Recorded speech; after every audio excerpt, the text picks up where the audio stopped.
Hey Facebook world, so I'm here doing another live video.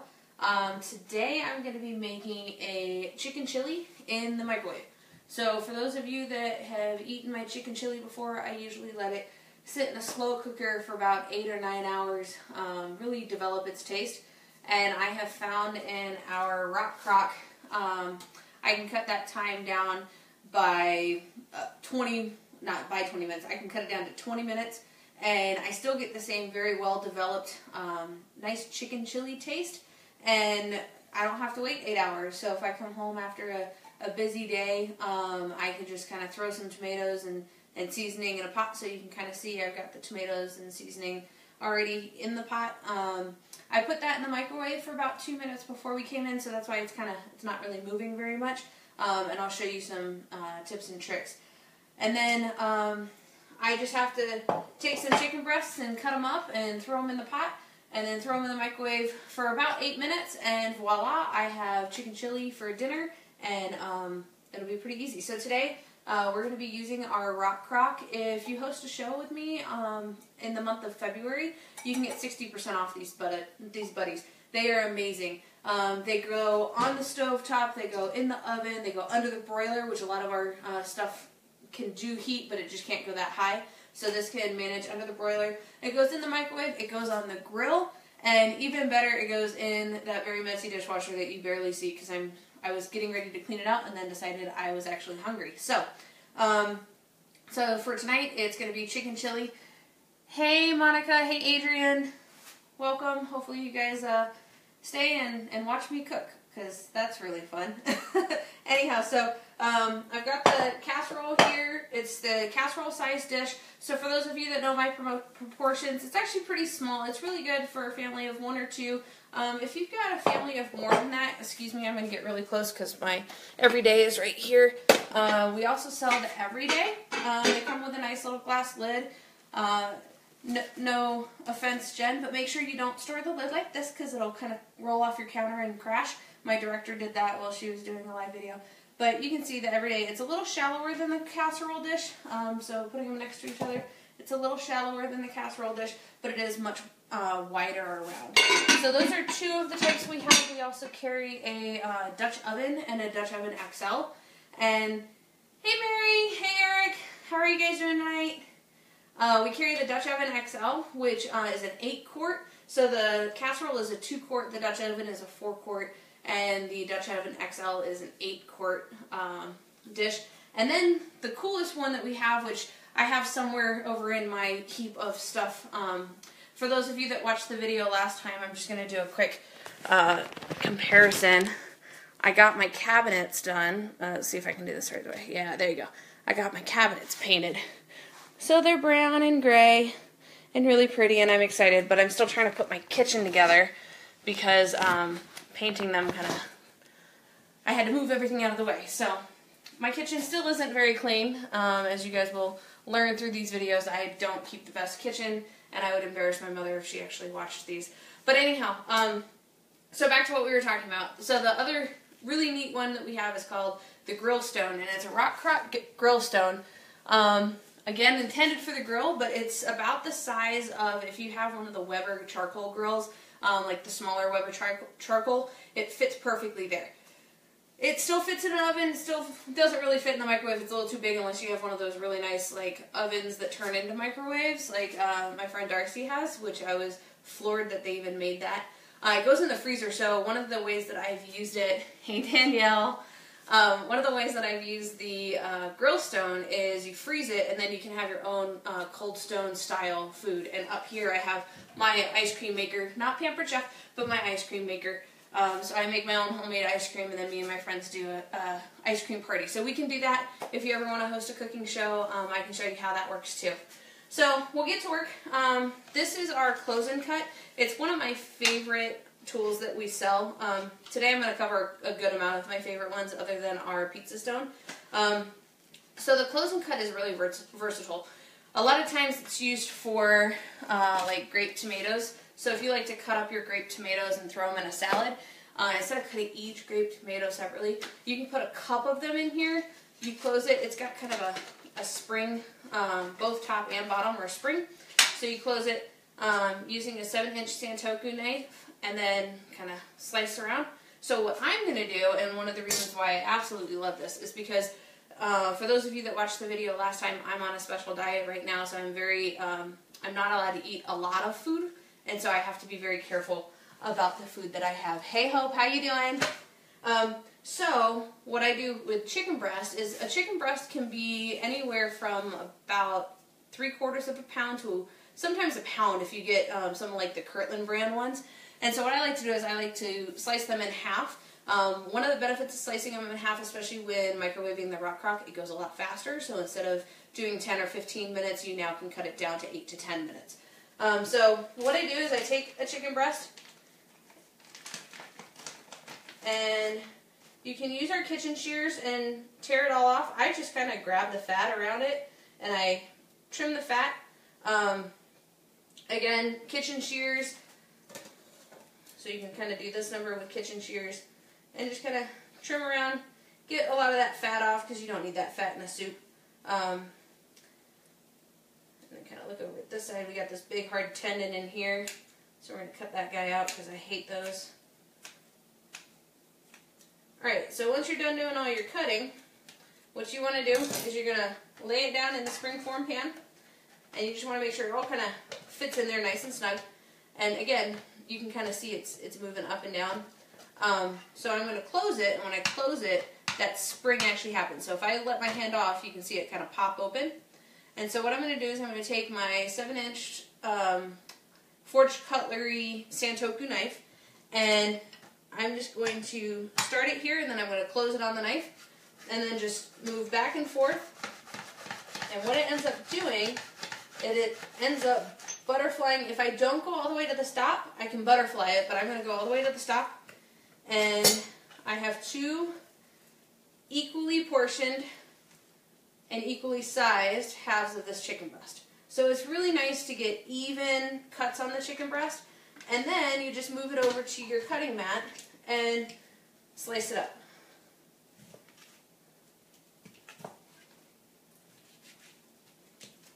And I like to do like diced cubes. And I'm going to cube one of them, but the other one I'm going to leave whole because I want to show you another trick using one of my other cool tools that we have called our salad chopper, that I actually call the salad and chicken chopper, because I probably use it more for chicken than I do for any sort of lettuce, vegetable, anything like that. Alright, so we're going to throw these into the dish, and then we're going to do it all over again with the other piece of chicken that I have. And so this recipe that I use, I can just kind of, my chicken chili recipe, I'm very much like my mother. I just throw a bunch of stuff in and hope it tastes good, which makes it really bad when I'm trying to do these videos and tell you how to make it. But it's crushed tomatoes, so you can get, if you want some extra flavor, you can get the fire roasted tomatoes. Hunt's makes them, and so does one of the organic companies. I can't remember the name right now.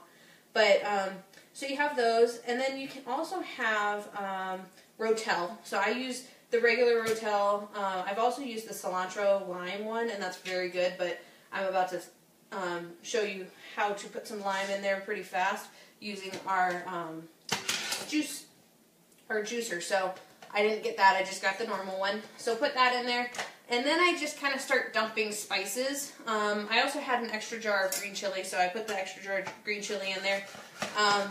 And then I use the paprika chili powder. So I use both ancho chili powder, and then I use crushed red peppers, or what's it called? Red peppers. And then what else did I use? I use a little smoked paprika because I just kind of like that smoky taste. And then sometimes if I'm feeling really fun, I'll put a little liquid smoke in there, just again to have a little bit of that fake grill taste. I don't put too much because if you put too much, it really tastes like fake grill. So then I'm going to throw the 2 cutlets in there. So again, if you notice, I didn't chop up those 2 cutlets. And the reason I'm going to show you is we have what I call my salad and chicken choppers. And what you can do is once it's all cooked, you just kind of, in there, it's got a nice little guard on the bottom portion. So you can just go in there and start cutting it up, and then you get a nice cut up pieces. So this is one of our measuring cups that we have, and I really like this because it's really well balanced with the handle. So some of them, we also have our measuring cup set here and our tablespoon set, and I like the fact that they're kind of inlaid with each other. But one of the things that I really enjoy, and I forgot to wash my hands, I'm sorry. You just saw me dig into all my stuff.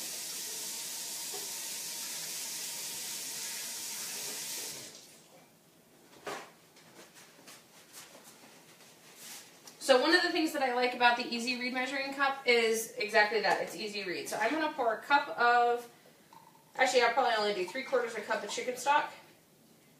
And really the only reason why I'm doing that is because the tomatoes have kind of been sitting there for a little bit. So I'm going to start with 3/4, and then I'm going to use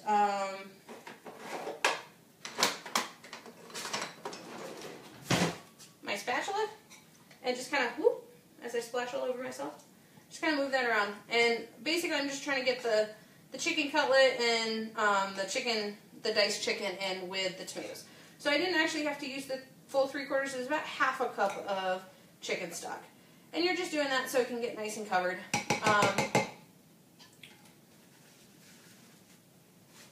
Just so I don't have stains on me. So as you can kind of see, now it's got a little bit more movement to it. You can see it kind of dripping down, and you see the chicken in there, and it's all covered. So I'm going to put the lid on here. It's a tempered glass lid, and I'm going to throw it in the microwave for 8 minutes. I am not going to make you guys wait the entire 8 minutes, but I'll show you some of the finishing things that I do. So I like to finish it off by squeezing some lime juice. And it's really easy the way that our lime juice, our juicer works. It's very heavy. So in a second I'll show you. If you think about this as a granite countertop, so it's got some heft to it. Unlike some other that don't really, you know, as you're trying to squeeze, it's more your muscle than the actual device squeezing.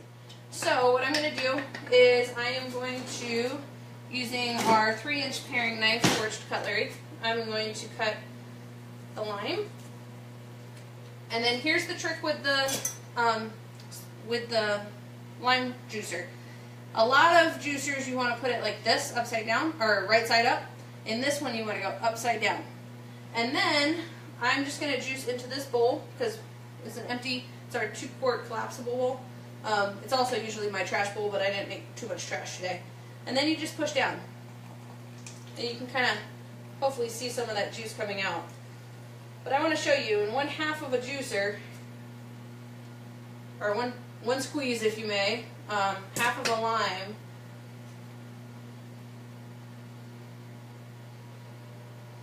I got that much juice out of it. And so that's a lot of juice for 1/2 of a lime. A lot of times if I'm trying to hand squeeze or something like that, I don't get nearly that much juice. Actually, I don't know how to put it back in there. So yeah, that's the juicer. It's one of my other favorite things. And then we have a mini zester. So today yesterday I went to Costco and I bought all these limes because I enjoy lime juice on my stuff and lemon juice. But I really enjoy the zest. And so I actually have a longer zester from when I was in college, and my stepmother bought it for me. And I was super excited about it. I've used it ever since. Hey Rebecca, how you doing? And Melissa, sorry I didn't say hi earlier. But I had the longer zester, and I realized as I was zesting these, because I was zesting a lot of limes, I was really only using about a 1 to 1.5 inch space. So this zester is perfect. I just had to go dig this up because, again, since I redid my kitchen, it was hidden kind of in the back. So I went and dug this up, and it's real easy. It's for those of you that have microplanes, it's just kind of a back and forth. It's a little harder when you only have 1/2 of a lime and you don't want to squeeze juice all over yourself. But you just kind of go back and forth, and it picks it up. One trick, if you want to hold on to the lime zest, you want it to be upside down if you may. So you want the grating to be down here. If you want to actually zest into something, you can then flip it over, and then you're just going to kind of do this number, and you put the zest over the item. So if you want to hold on to it, for example, if the recipe calls for a tablespoon of lime zest, do it like this where you're zesting on top so the grate is on the bottom and it's catching it all, because then when it's time to measure, you just kind of dump it out one time and it's a nice little pile and you can put it all into the tablespoon.